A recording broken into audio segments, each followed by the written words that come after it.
Welcome back to this series called Gateway to the Holocaust. I know that's a very provocative title, but that's where we find ourselves. Israel is being betrayed by the world at large. With social media having replaced the mainstream media, Israel is the butt of most posts. The rhetoric against God's people is more grotesque than it has ever been at any time in human history. The rage against Jews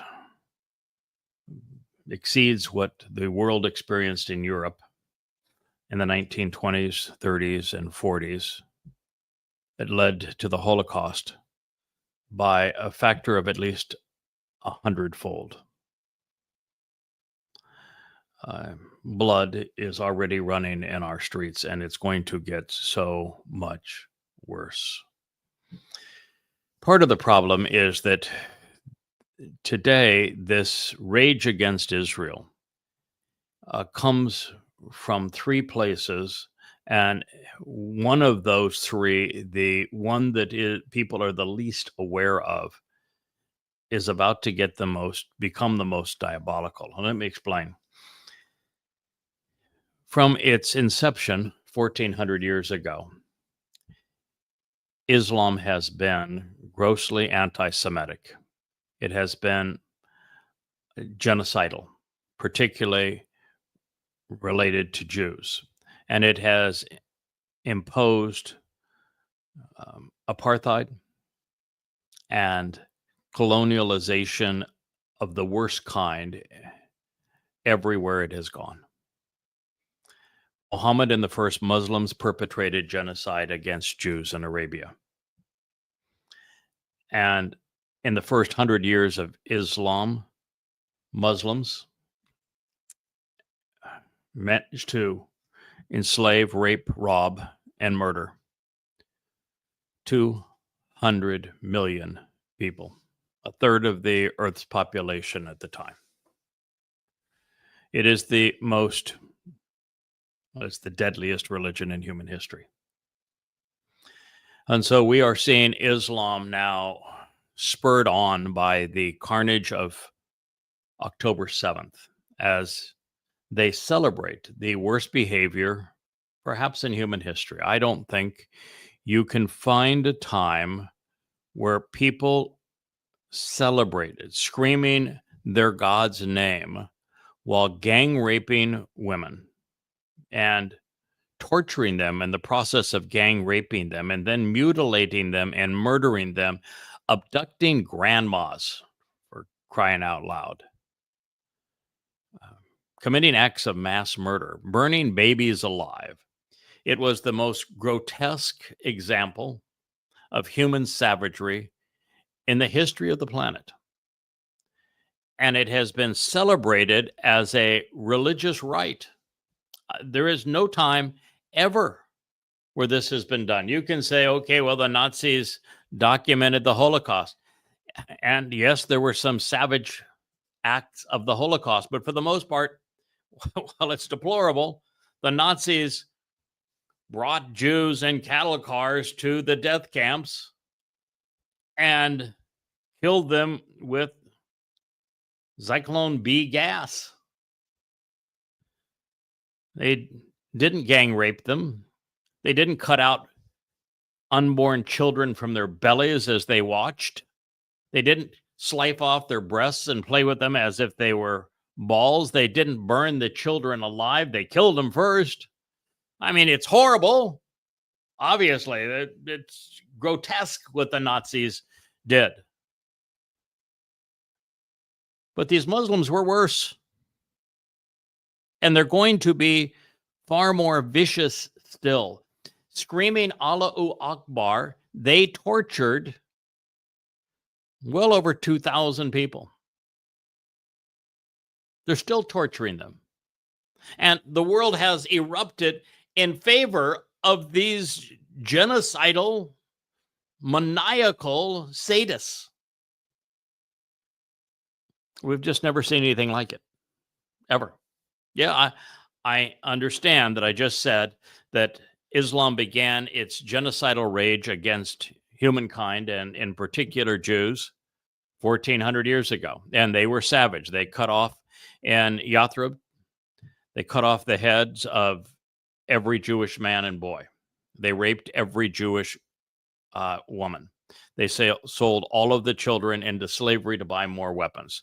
That is heinous.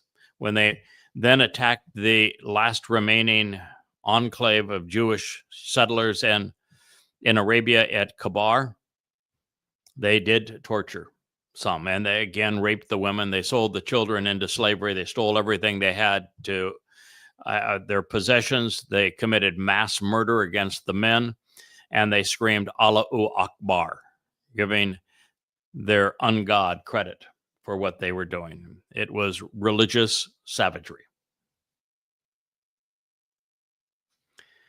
The worst the world had ever experienced up to that point. And it is true that what happened on October 7th is simply a reenactment of what Muhammad did at Kabar 1,400 years ago. It's the exact same scenario. No different, really. And while we have seen the world perpetrate this savagery, I mean, they filmed it. And we've seen Muslims celebrate their savagery worldwide, take pride in what they have done.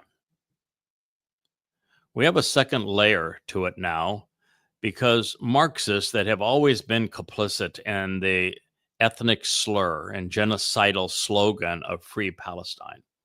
They created it with the Muslim Brotherhood back in 1968.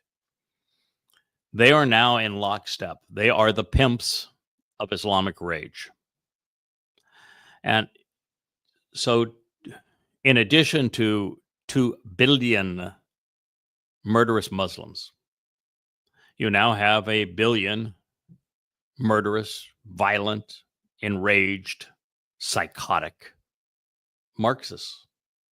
You can call them leftists, you can call them socialists, you can call them progressives, you can call them woke, you can call them Antifa, you can call them whatever you want to call them, but the fact is, they are Marxists.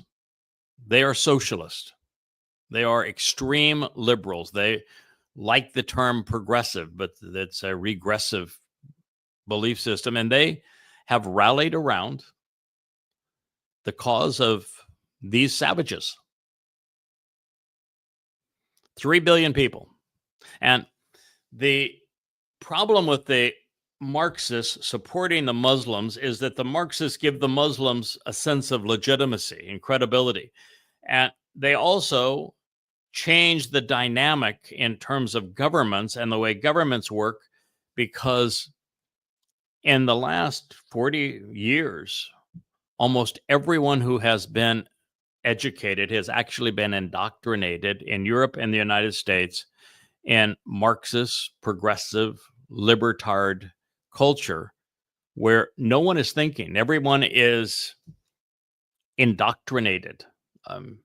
We have an entire generation, and perhaps 2 now, in America and Europe that have dysfunctional consciences, that are incapable of exercising good judgment, that are clueless when it comes to evidence and reason, and they are spouting platitudes that are not only entirely hypocritical, completely errant, totally irrational, they are grossly immoral, and yet they're proud of it.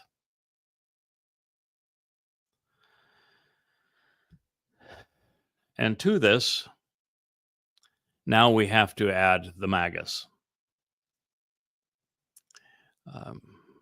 You would have thought that the quote unquote conservatives on the right would be in opposition to the numbskulls of libertardism that have become Islamic pimps. And while they lash out at them, they are about to coalesce in agreement in opposition to Israel. Trump has been bribed by the Saudis, the United Arab Emirates, and Qatar, the International Bank of Islamic Terrorism, the birthplace of Islam, by $16.5 billion over the last 4 years, Trump and company. I have pointed all this out. I've laid the facts out. They're irrefutable. Trump's own people admit to them. $16.5 billion. It's a lot to give one man to own him, to pull his strings. And Trump did it, for the money, certainly. But he also did it because he wants to, his ego is so great that he is just enthralled with his deal making and thinks that he's going to be the one who does the deal of the millennia by his own acclaim. And that deal of the millennia is going to be the normalization of relationships between Muslim countries and Israel. The problem is that no deal between a Muslim and a non-Muslim is ever binding on the Muslim. Read the 9th surah of the Quran. Read the Hadith. It's Allah makes it obvious that any treaty between a Muslim and a non-Muslim is not binding on the Muslim. So the promises that are made on behalf of the Muslims will be useless. And the Quran says that all Muslims must die killing for Allah until the only religion on earth is Islam. These are facts. That's in the 8th surah. 8th and 9th surah tells you everything you need to know.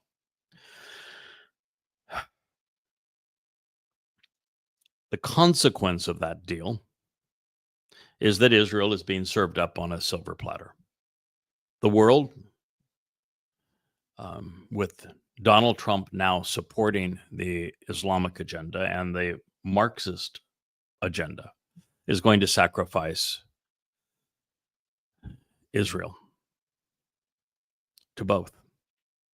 And there's going to be a Palestinian state when, in fact, there are no such things as Palestinians. It is nothing but a ethnic slur designed to perpetrate genocide against Jews, and it will be used for its intended purpose, which is to make Israel indefensible. The prophets have spoken about it. It is unequivocal. It's going to happen. It's going to happen over the next year. It's going to be Trump who is mostly responsible, according to the prophet Isaiah in the 18th chapter, and we are witnessing it now. And the MAGAs worship Donald Trump.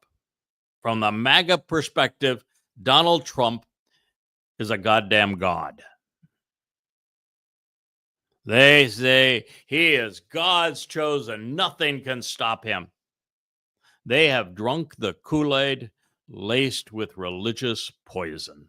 There is nothing worse on this planet than the babble, this intermixing and commingling of politics and religion, and the MAGAs have it bad.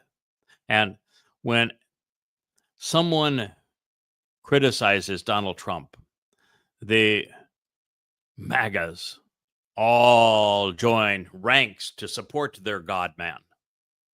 He is the new Messiah of the political world for those who are on the right. And they're vicious. They're as vicious as Muslims. They're as vicious as the Marxists. This is how shrill and how enraged both sides of the political debate have become, and how misguided they all are. They're claiming that Trump is God's man when he is the man who accepted $16 billion worth of bribes from the very Muslims that seek to annihilate them and that have been annihilating them for 14 centuries. This is where we find ourselves. And in our program here in the Rainbow Studio just yesterday, I read throughout Yeshayahu 18 to demonstrate conclusively that the woe, this warning against the nation and the Gentile that has severed Israel at the waist, making Israel indefensible by the imposition of a terrorist state is the United States and America and Donald Trump. And there's no arguing with it, not if you want to be informed. And yet, so many of the MAGAs are Christians and carry around Isaiah and their Bibles and haven't a clue as to what it says. But that's why we've done this series. It's condemning of the United States and Donald Trump. And when God says, woe to you, that's a really bad thing. Because why? It's going to be tragic for Jews, and 2 out of every 3 are going to die worldwide. That's 10 million Jews. Almost twice as bad as the Holocaust, all because of this miscalculation. And I want you to understand the miscalculation isn't just for the bribes. It isn't just because Donald Trump wants to win the prize for doing the deal of the millennia. And those are driving factors, huge driving factors. It's also because Donald Trump is aware that he has screwed up the economy of the United States to the extent that the euro is likely to replace the dollar as the world's reserve currency, along with the Chinese yuan. And that Russia and China together are exceedingly powerful now. And that the EU, Russia, and China overwhelm the U.S. in terms of trade now, particularly with Trump's tariffs. And with America having a $40 trillion deficit, the largest in the world, and among the largest in terms of percentage of GDP, and increasing that with Trump's new budget. The dollar losing its reserve currency status as a result of it no longer being the favored currency of world trade because it's now such a hindrance to world trade. All of the world is working against the US dollar and its reserve currency status now because of that. And the only way to prolong the illusion of solvency under these conditions is through the petrodollar in Saudi Arabia, which is largely why Saudi Arabia has Trump on a string. All 3 reasons. They've all coalesced together at this time as a result of the miscalculations and of the unintended consequences of Donald Trump. And the result will be American economic collapse, world war, because Trump has played the situation in the proxy war against Russia foolishly. He's been played for a fool in terms of Iran's nuclear program. And collectively between these 2 situations, and now arming and abetting Saudi Arabia, Kuwait, United Arab Emirates over Israel, and then slicing Israel up, he has become the next Neville Chamberlain. His Czechoslovakia is Israel. His Adolf Hitler is MBS, Crown Prince of Saudi Arabia. His Nazism is Islam. The result is world war, but this time it's going to be marked in billions of lives, not millions of lives. I'm not telling you something that I want to happen. I'm not telling you something that I believe will happen. I'm telling you something that I know is going to be the result because the prophets have said so. And I understand what the prophets have written as well as anybody alive. And so that is why I'm sharing this with you. It's why it's so important for you to know it. And you need to know the cause. You need to know the consequence. That is why we have done this series of programs. It's now the force of 3 matched by the force of 2 more, all against Israel. The force of 3. 2 billion Muslims, 1 billion progressives, all of whom are young and they're influencing their countries and their leadership. In terms of the right-wing wackos and conspiratorialists that comprise the MAGAs of the United States and the their ilk around the world. There's about a billion of those. 4 billion people. And then between the Chinese and the Russians, and I don't think the average Russian gives two hoots about what's going on in Israel. I don't think the average Chinese does as well. And even though between the two, you got just shy of 2 billion people that would be among them, the fact of the matter is that their governments are now in opposition to Israel. The Chinese government's in opposition to Israel, even though I think the Israelis buy more Chinese products than they do from any other country in the world. Because of the fact that Chinese purchase and sell more to the Islamic countries by such a huge margin, and they also share in the enormity of the pipeline project from the Caspian Sea that brings gas into China to run its industry. And therefore, it is locked in with the Iranians and with Muslims. Chinese actually buy more oil from Saudi Arabia than does the United States.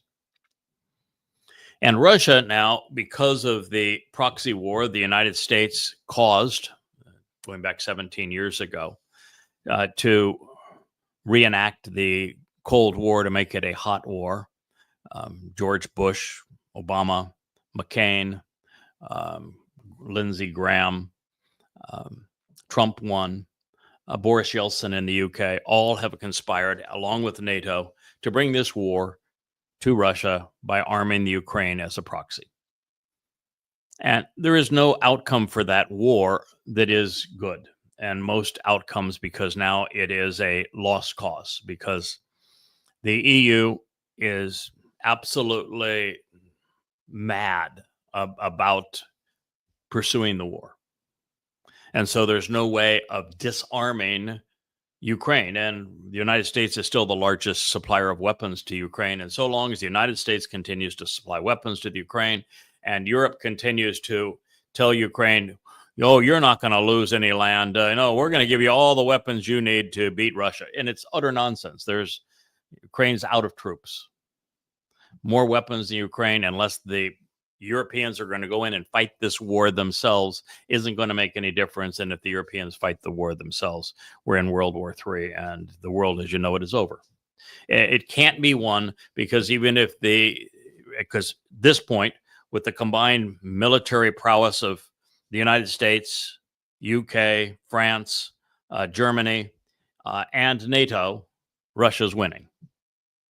And if Russia were to lose, if you were to turn that tide somehow, which would be incredulous, they would resort with a nuclear attack to prevent catastrophe for them. There's no way to win. It's just brain dead what the world is doing. It. We're in a position where Trump is pretending to talk to the Iranians after they've already enriched all the uranium they need and created all the tritium they need for 30 bombs, and have the missiles at the ready, and have the fuel for those missiles and all the technology they need to build 30 bombs, all much more savage than what was dropped on Hiroshima and Nagasaki. And now he wants to chit-chat with them. And he wants to preclude Israel from protecting itself. Man's gone mad. Literally, he's gone mad. He's in love with his own authority, as if he's the king of the world, and everything he's doing is counterproductive. And the MAGAs eat it up as if he were God on earth.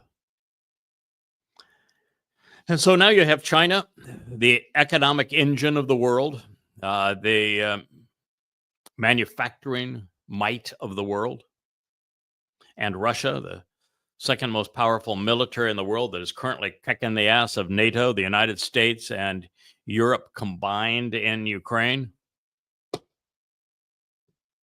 and a nuclear-armed Iran with China, Russia, and Iran being in bed with each other because of the miscalculations of the United States, and all against Israel. And the United Nations scheduled to meet within the week to destroy Israel by imposing a Palestinian state, with Palestine not describing a ethnicity, not describing a nationality, not describing anything more than a Muslim, Islamic, uh, and Marxist leftist plot to perpetrate genocide on Jews. That's all it is. That's where we find ourselves. And the reason I care, beyond the fact that it's right to care, we should want to do what we can to warn the world about impending nuclear holocaust.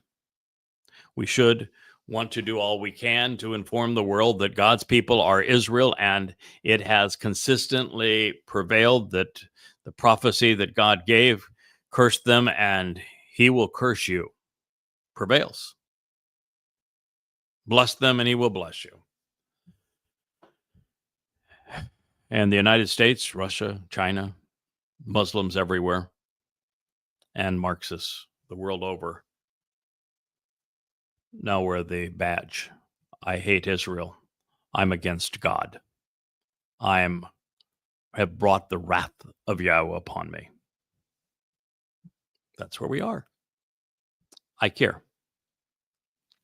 I care deeply about the result of the time of Jacob's troubles, and that all of this is leading to the deaths of what will be 2 of every 3 Jews. That would be 10 million Jews.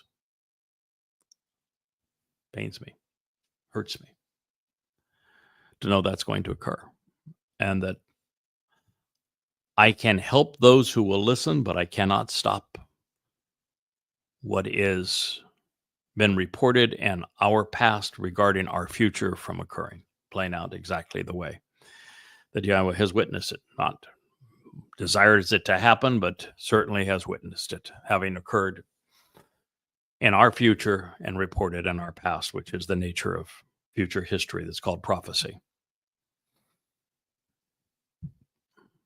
But I can protect those who are willing to listen.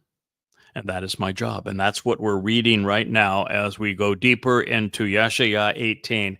God is telling you exactly that if you want to survive this, whether you be a Yisraelite, Yehudim, or you are a Goyim, if you want to survive this, God wants you to listen. He wants you to read, and he wants you to respond and do exactly as I am telling you now, because I speak for him. Now that we have finished Yeshaya Isaiah 2, we enter Yeshaya Isaiah 18:3. All of, that means the entirety of, Kol. You who inhabit Yasab, those who live upon this perverted planet, the earth, Tebel, the world, the inhabitable parts of a confused world, which is in the process of destroying itself from Tabel. Bel is the Lord is Satan. This is the chamber of the Lord. What God is saying is that this world, he left. God left this world during the Exodus.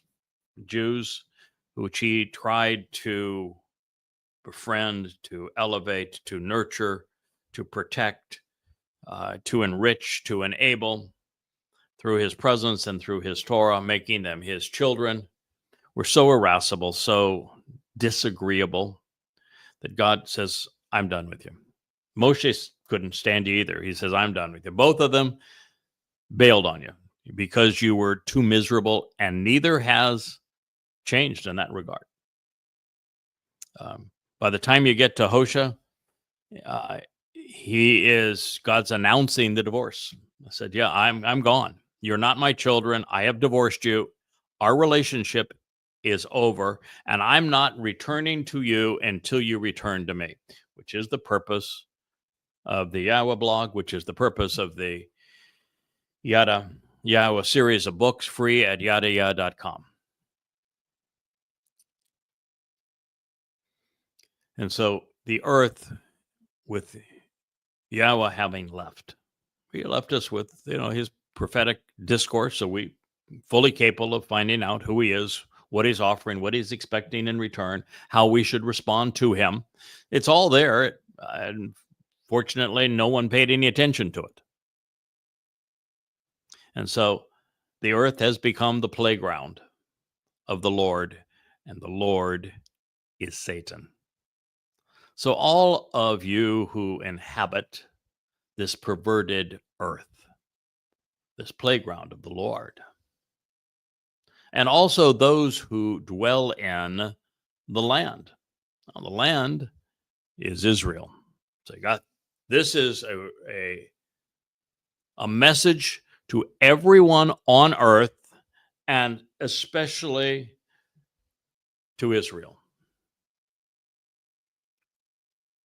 When, accordingly, and as soon as, by association and simultaneously, when the Nesh, the sign and banner, the means to effectively gain people's attention, to communicate with them such that all can be rallied to the point of action, drawing them together so that they engage in a productive manner, all by conveying the most important information conspicuously within the community. Nesh, sign and banner from Neshish, to be raised.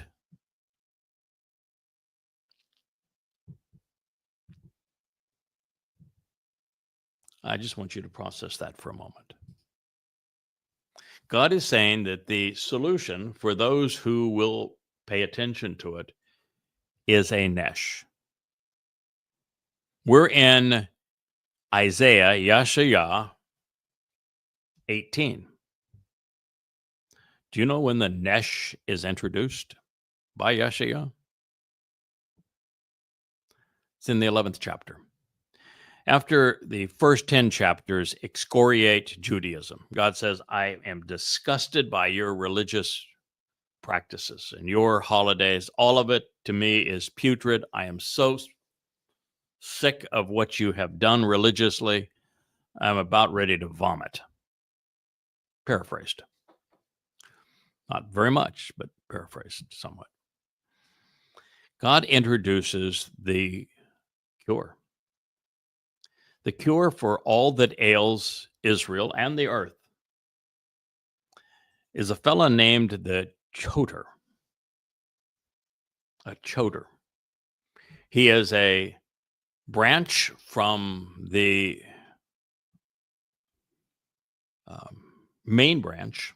So he's a stem off the main branch of the tree of lives, which would be he's a stem off the branch that is Dod to David. He is also a branch off of the tree of the knowledge of good and evil so that you can make intelligent decisions. He is a sucker from the fallen root, fallen stump, and the existing rootstock from which Dod David emerged, that represents the fallen state of Israel. And he is the rod of divine judgment. That's the Choter. Dod, the former and returning king of Israel, the Son of God, the Messiah, wrote about this Choter in the 14th Mashal. The entire 14th Mashal is devoted to him, just as the entire chapter of Isaiah 11 is devoted to him. And in both, he is described the same way. He is imbued with a exceedingly high level of intelligence, uncommon even among any men, even beyond the most intelligent who has lived thus far, Dod David. He is equally brave and bold as Dode. His understanding is even greater than Dode's. Dode was given the Spirit of Yahweh, came upon him, never left him. The Choder is given 7 spirits, including the Spirit of Yahweh, the Ruach of Yahweh, along with the Ruach of wisdom and intelligence, the Ruach of understanding and comprehension, the Ruach of being able to perceive the entire picture that God is painting for the first time in human history and then convey it to you. The spirit of great courage and capacity, boldness beyond measure, spirit of knowledge, so that there is a foundation upon which all of this can be based and documented and evidenced, in the spirit of respect and reverence for Yahweh and his name. 7 spirits of Yahweh, all placed on this one man, never happened in human history. When Moshe began, he had a singular spirit of Yahweh. And when he melted down and fell flat on his face and gave up and said, God, you might as well kill me, no one can communicate with or be effective with the children of Israel. They're impossible. God agreed with him and said, I'll tell you what, I'm going to take the spirit I have that is in you, and I'm going to knock it down 70-fold. I'm going to give it to 70 other elders of Israel. And what you're going to witness is that when I spread this spirit out, they are worthless. Not a single one of them that will contribute anything. So you got 1/70 of the Ruach on Moshe. You have a full Ruach on Dode. You have 1/70 of a spirit on useless elders of Israel that accomplished nothing according to God, which kind of runs in the face of the Talmud, doesn't it? And yet this Choder, who was a late arrival, the one that writes this Nesh, that God is lifting up at this time, he's imbued with the 7 spirits of Yahweh, including the very spirit, the Ruach of Yahweh. And in Isaiah 11, God's very clear. It's the Choder who writes the Nesh, this sign, this banner that is being lifted up. And it is the very sign and banner that we're told by the prophet Zechariah that Yahweh is going to scroll. That's going to make this huge scroll that is this Nesh that is going to play above the heads, above the Temple Mount of the final 2 witnesses. One is the Choder, the other is Elia. And that's what's going to play for the world to see. That is this Nesh. It is being lifted up for this purpose. If you want to see it, you want a sneak preview, go to yadayah.com. Read any one of the 35 books on the shelf. You want to see it, continue to play these programs from the Yahweh blog. You are witnessing that Nesh. You're looking at the Choder who wrote it and is proclaiming it.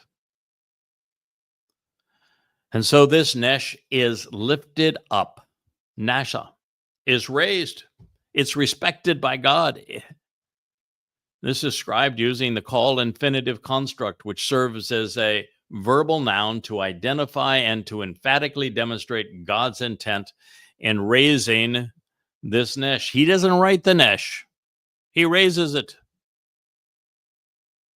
Because the man that he inspired with his 7 spirits wrote it. Wrote it based upon God's testimony, but nonetheless, that was his job. God works through people. Everything that God does is important, is through someone that God chose to convey that message, to do that thing. The Choder is the one whom Yahweh selected to do this. He is also called the Nakri, Why is he called the Nakri? Because he's an observant and responsive foreigner, not of your Yisrael. Why is he a responsive and observant foreigner? Because there was no one in Israel, not for 2,500 years, no one among Yehudim, Jews, who was willing to listen to God, that would write anything consistent with what God wanted said. And then this says, and shone on high from above. This nesh is going to be put in the skies. It's going to be hung from the heavens. It is endorsed by God himself. It's Harim, appearing above all, on the mount and the mountains, from Harar, to emerge, appear, loom, show, and reveal from above. Its purpose will be for you to become perceptive. Ra'ah, its intent will be to provide insights and understanding from all of you who are willing to be observant and thoughtful and consider what you're witnessing. Gaining a perspective by paying attention so as to understand. It was scribed in the call stem, means literal, genuine, imperfect conjugation, ongoing, and juice of mood, which is the third person expression of volition, and thus addressing the purpose and the intent of this sign. For all of those who are genuinely observant, with the benefits unfolding over time. And also, when the shofar, according to and as soon as, by association and simultaneously as, the shofar, the trumpet comprised of a ram's horn, used for signaling that which is symbolic of the purpose of, when is the shofar blown? Shabuah and Teruah. What is the person that Yashaya describes as the Choder, as the Nakri, as the final Zeroah, as the Kol voice of Yahweh? What is his primary job? Do you know? Why is the shofar being listed here? Yes, he is the one, according to Yashaya, that writes this nesh that God lifts up.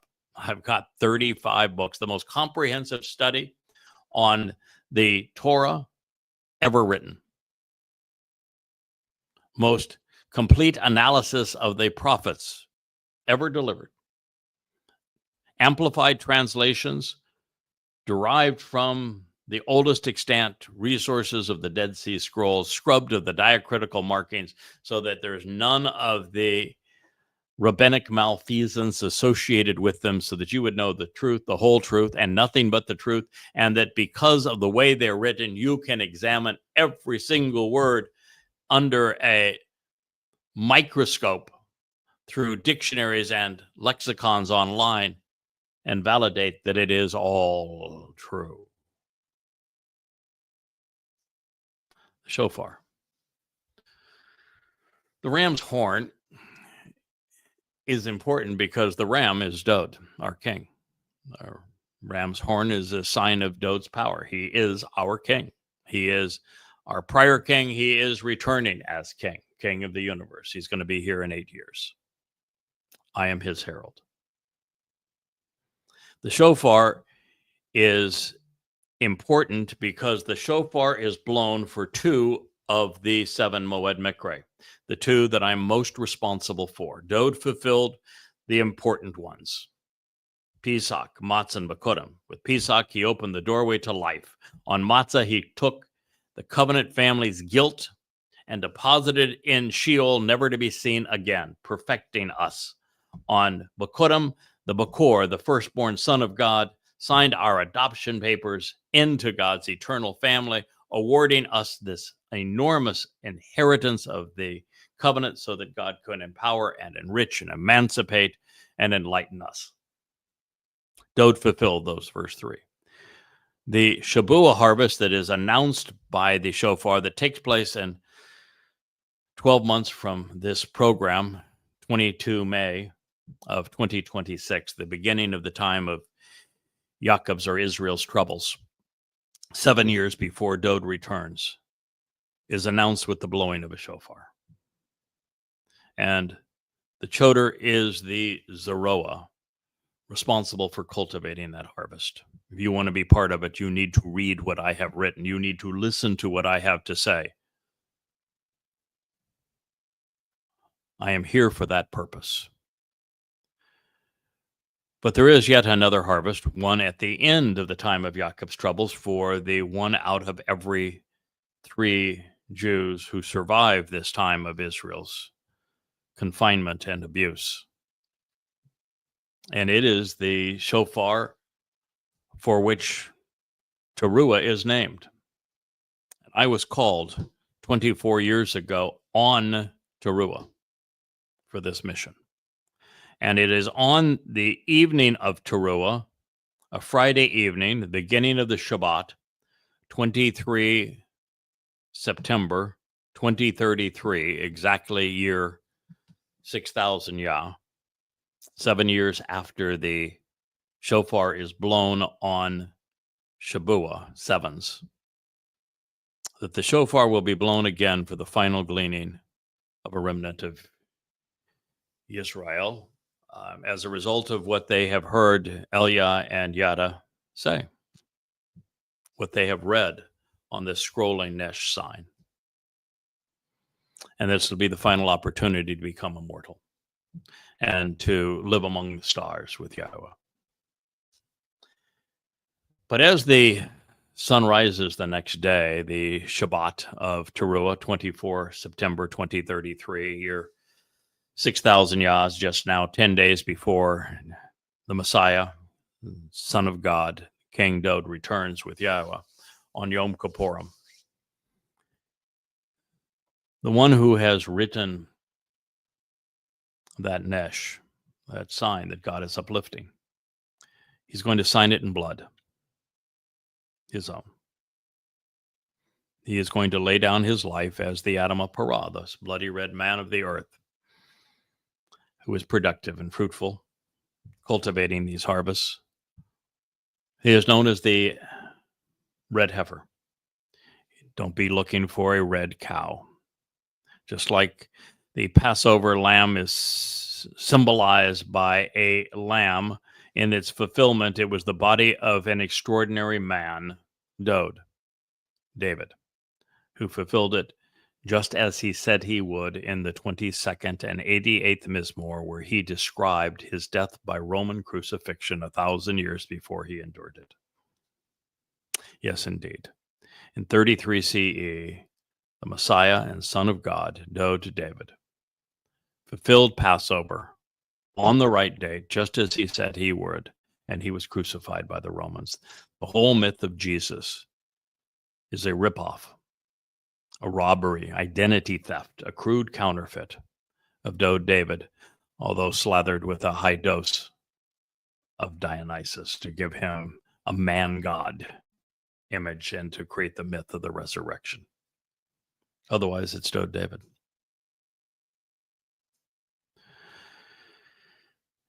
And so the purpose of that sacrifice of the man who will sign this Nesh in his own blood, by offering his life as the red heifer, the Adamah Parah, on Teruah in 2033, year 6000 Yah, as orchestrated by the man who has done this very thing before, excoriating and condemning Israel's propensity to be religious and political, Elia, over the sacrifice of a bull, as God lights the flames and releases the torrents of water.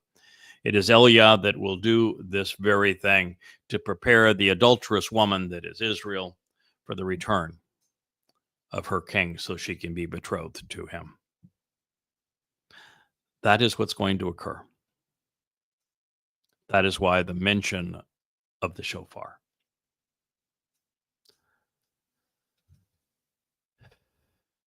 It speaks of issuing that same warning, of getting people's attention. It is blown to convey a signal that whose blast encourages the listeners to join together, to make a pledge, to change, to depart where they are so that they can benefit from the one delivering that message. And the prophet says, when the shofar is blown, when that nesh is raised, listen, Shama.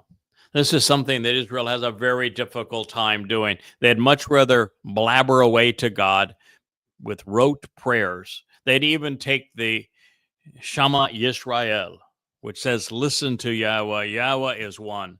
They would rather spout it out than listen to Yahweh. And yet, if you're not willing to listen to Yahweh, then you can't engage in a relationship with him.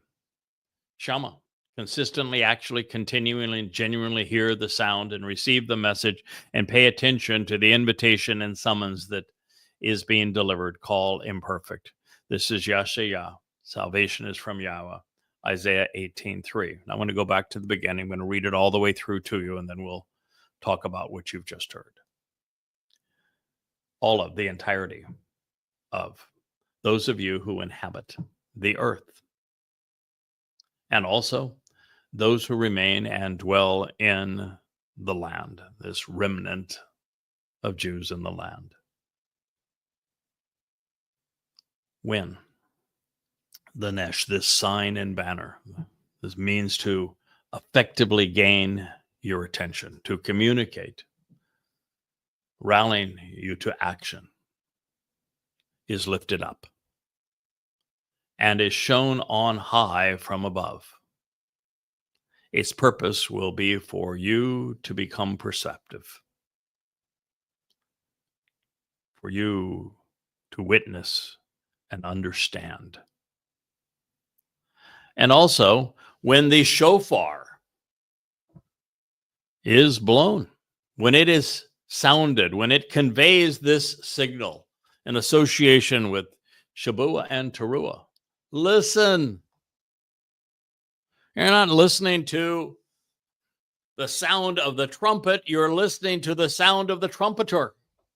He is the troubadour of Teruah. He is the voice of Teruah. He is the literal fulfillment of Teruah. He is the one cultivating the Shabuah harvest. Listen to him. It's part of the Yahweh blogs. That's why we're doing the Yahweh blog. Listen to him. Well, this message is being addressed not only to Yahweh's people, but to the entire world at this time for the very reasons that I announced before we delve into the 18th chapter, 3rd verse of Yeshaya Isaiah. It designates the world and God's people, the inhabitants of this planet, and those living in the land. It is for every Israelite everywhere on earth at this moment in time. Tabel speaks of the inhabited places of the earth which are confused and perverted. It's a compound of Ta and Bel. Therefore, it is the Lord's realm. And as we have discovered, Baal, the Lord, is Satan's name and title because he wishes to lord over everyone and to be worshipped as if he were a god. This message is for those who remain and dwell in the land, and thus for the remnant of Israel who will have survived the time of Israel's troubles, the Islamic tsunami that's going to flood into Israel 1,000 times worse than what Israel experienced on October 7th. This distinction is important because the most estranged are being called home to Israel and to Yahweh, while those already in the promised land are being called into God's home and thus into the covenant. Those living in Israel need to accommodate and accept the massive influx of Yehudim that will be arriving from the United States and from the rest of the world. And the population of Israel may double by 2030 if the message of the Nesh is heeded But fortunately, God has a remedy even for that. For those Yehudim unwilling to listen, he has a white chariot. And that white chariot, over the course of 12 hours, leaving in the early morning of September 24th, the Shabbat of 2033, the morning of the fulfillment of Teruah and the sacrifice of the red heifer, to a full solar eclipse. It's going to canvass the entire globe and going to find every Yehudim that remains on the earth that is at least open to renouncing religion and politics and accepting Yahweh and the message of Elia and Yada, who will read the Nesh. And they will all be brought into Jerusalem for this, the greatest show on earth. Now, as we have discovered, a time is coming when Yahweh is going to lift up and prominently display the Nesh sign and banner to accomplish this very thing. His plan was detailed in Yeshaya, Isaiah, throughout the 11th chapter. And so now you will find the words depicted on this Nesh among those. It's going to include those written in Yada Yahweh. It's going to include the Yahweh blog. We heard specifically through Zechariah, the second to the last prophet, that it's going to be a moving scroll. It's going to be enormous in the sky above the two witnesses. An introduction to God, observations, coming home, even Babel, Twistianity, and goddamn religion are all going to be scrolling, as well as episodes of these very programs. That's why we're doing them. There'll be a library of them. And I take comfort in knowing that every word found therein represents a devoted and honest attempt to accurately and comprehensively translate and convey Yahweh's words, and then commit them to an amplified translation such that they can be validated. And for those that say, "Oh, I already speak Hebrew. I don't need no, dadgun translation." Oh, yeah, you do. Because modern Hebrew is actually a corruption and a great departure from the Hebrew of the Torah and prophets.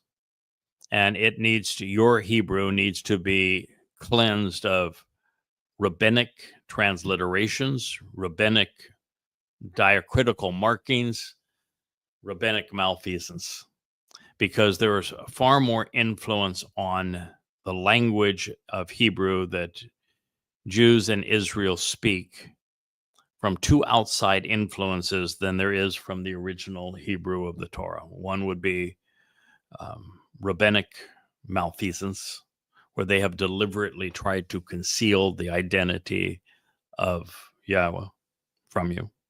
And the other is that there are more loan words from English and modern Hebrew than any other language, because America's influence on technology and communication today. So you really need to have an amplified translation where you can check the original meaning of the word against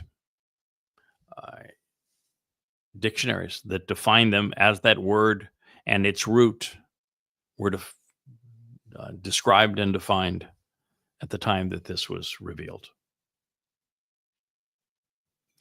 And collectively, what you read in these books is going to lead to contemplation and understanding, just as you get to that same place by listening to these programs. Yahweh wants the individual that is translating and compiling the Nesh to be Yada, to be known, so that Israelites, Ra'ah, look and pay attention to what he has written for their benefit at Yahweh's insistence. The Nesh is Yahweh's, making it consistent with the message of Moshe, Shamuel, Dod, Yashaya, Zechariah, Malachi, Hosha, Yoel, to name a few, and others. based upon Yahweh's prophecy and his propensity to work through men rather than to dictate to them. Yahweh's Choder has risen to the occasion. He is scribing God's message as a highly useful tool. The Nesh sign is being composed based upon Yahweh's prophetic testimony, whether it is in the Yahweh blog as we look into this camera and face you directly, or it is through the diligence of these 35 books that you will find at yadayah.com, or that are being presented based upon their incorporation into my life so that I can share them with you in these live streams. The conclusions and the insights are from the Torah, the Nabi, the Wa Mizbor, and come by way of the seven spirits of Yahweh, including the Spirit of Yahweh. And this report is essential for God's people at this time. Yada was called and has been prepared for this moment and this mission. It is why there are three Zeroah: Moshe to convey Yahweh's message to mankind, Dode to live it, and Yada to bring Yahudah and Yisrael back to it. All three are necessary. Take any one of the three out of the equation, and nothing of value remains. Why? Because no one understands it, because no one lives it, because no one pays attention to it, because you can't capitalize on it unless you know who did what to whom and why. And there isn't a single rabbi, not a single pope, not a single priest, not a single pastor that understands any of this or have shared any of it with you. Not in 2,500 years. Unique among men, as is God's custom, like Moshe before him. The Choder is well versed on the enemy opposing God's people. I know Islam and Christianity and understand these two menaces better than anyone alive today, and maybe better than anyone who has ever lived. In fact, I would say it's likely that I know and understand Islam and its demonic nature, and Christianity and its satanic origins, both religions, better than anyone who has ever lived. And the proof are the 10 volumes of Goddamn Religion and Christianity. You cannot read either of them and remain a Muslim or a Christian. Impossible. No one can ever read those 10 volumes and remain a believer in their religion. And you cannot read them and not understand exactly why Christianity was so hostile to God's people for so long, or that when Christians say, "Oh, we support Israel because Jesus, he was a Jew." No, Jesus never existed. And the Christian New Testament demonizes Jews to steal their inheritance. And Islam is satanic from the beginning.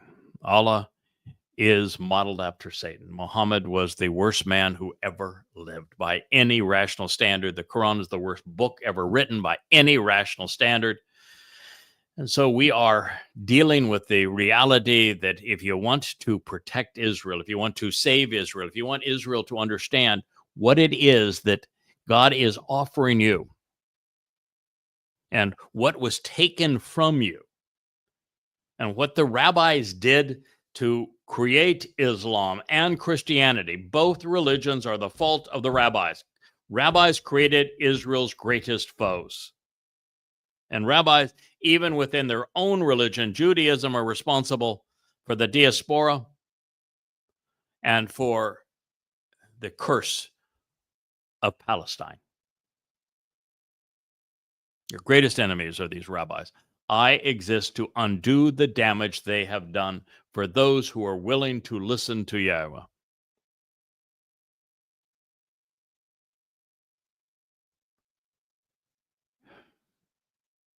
God chose a man, a Nakri. that would reflect Dode's brilliance. He is the lesser luminary to Dode, the greater luminaries. Great light that he has shone upon the world by fulfilling Pesach Matzah B'Kodem, by writing this great commentary that he has written on the Torah. He is a passionate and articulate, intellectually astute, and courageous student of the Torah who has fallen in love with Yahweh. The Choder is a partner with the previous two Zeroah, sowing their seeds such that they would take root at this time and grow in preparation for a productive harvest on Shabuah and Teruah. Well, I have never seen myself in the company of these other men. It's not how Yahweh perceives me. And it is something that you need to embrace if you're going to survive. Well, I have always viewed myself as their beneficiary. That is not how Yahweh presents this role. Well, certainly I am their beneficiary. We're all their beneficiaries. But you don't know it. You can't capitalize upon it. The next four Moed Mikre do not happen without what Yahweh accomplishes through his Nakri, through the Choder, through the one who writes this Nesh. That's why he has 7 spirits of Yahweh. And in this case, this branch bears abundant fruit. It is why Yahweh inspired Solomon to speak of the Nakri, this observant foreigner, during the dedication of Yahweh's home atop Mount Moriah. And I have shared this time and again, and we have devoted numerous programs of Chokmah Choder to what was stated. But here it is now, and a time where if you want to understand what Yashaya 18:3 is saying, you need to know what was conveyed in 2 Chronicles 6. Because this is a consistent presentation of God's plan. It is being fulfilled exactly as he foretold. And he was not shy about telling his people about this. So we're going to conclude this program by yet another presentation of 2 Chronicles 6, the actual Sermon on the Mount. Because what follows is Solomon's, Dode's sons, commencement address to the children of Israel upon the completion of Yahweh's home, more commonly known as the first temple, but called the home for Yahweh's name at the time. It is being presented in the midst of temple gleaning behind him. It's the preeminent Sermon on the Mount. It is Solomon's single most important address. And after speaking about his father, Dode, Solomon foretold. So therefore, regarding someone else, the observant and discerning foreigner from a different ethnicity and geographic location, who will come to understand Ha-Nakri, who to show the way to the benefits of the relationship, Asher,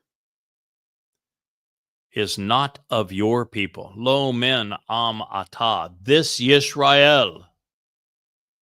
He will come from a different and distant country and a distant time, out of a land a great distance away from Israel, following a long interval of time for the express purpose of being a witness and providing answers regarding your important, tremendously empowering and distinguished, growth promoting and magnifying, astonishingly great Shem, your name, serving as the influence of your hand, of your ability to accomplish the mission, along with being Shazak, powerful, passionate, an individual who is prepared to lead, a very strong and influential person with a fighting spirit, who is ready and able to protect the people from harm, who is intensely prepared and resolutely capable, as a Zeroah, as the one who cultivates the seeds for the final harvest, such that it is productive, whom you have extended. When he arrives on the scene and chooses to pursue this, then he will help interested parties reconcile their relationship and provide those who exercise good judgment with the information and justifications needed to make a correct and reasoned decision regarding this familial relationship, this home and household associated with God. Dabarim ha-yomim, words of the day, 2 Chronicles 6:32. When you hear it coming out of the heavens, coming from the atmosphere, listen to what is revealed via the satellites from the sky within the location where you live. Then engage and act accordingly, doing everything under the auspices of free will. Endeavor to expend the considerable energy required to receive all of the benefits, doing everything consistent with the example and pattern that he has set and that he has spoken, which to show the way to the benefits of the relationship, this Nakri, this observant foreigner from a different ethnicity and geographic location who understands, has invited you to read, has invited you to accept, has proclaimed and offered to you about God for the express purpose of being a witness, who provides answers such that all of the people of the earth and of the land will have a genuine and ongoing opportunity to become familiar with Yada, to know, acknowledge, accept, and understand Yada, and thereby become familiar with your Shem, your name, coming to respect and revere you simultaneously, along with your people, Yisrael, individuals who struggle and wrestle with or engage and endure with God. And also so that they may know that truthfully, your family and this house, which to reveal the correct path to walk, to give meaning to life, I have built for the family. And it is designated and called by your name. Dabarim ha-yomim, words of the day, 2 Chronicles 6:33. I did not ask Yahweh to draw your attention to Yada Yahweh, only to help me write it correctly for your benefit. I did not ask Yahweh for the Yahweh blog, for turning my home into studios, for transforming people's lives so that we could do this for you, for all of these lights and the cameras and the microphones and the platforms for which to draw your attention to God. I didn't ask God to write any of these many hundreds of prophecies about what we're doing together. And yet, now I would be doing God a great disservice and a disservice to his people to disavow these prophetic pronouncements, especially at this time in the life of a floundering and besieged nation of Israel, when I am the only voice that can direct you back home to your salvation, to your reconciliation with Yahweh, your appreciation of your Messiah, and King Daud. Yahweh wants Israel to listen to him and to come home. And not finding a Yehud who was willing to engage, God not only stooped to using a goy, he is pleased with what we've accomplished on his people's behalf. Not only with Yada Yahweh and with the Yahweh blog, but the entire family, how we have come together and rallied together to share Yahweh's message with his people at this time. So what's your response? For all, it's a fair question.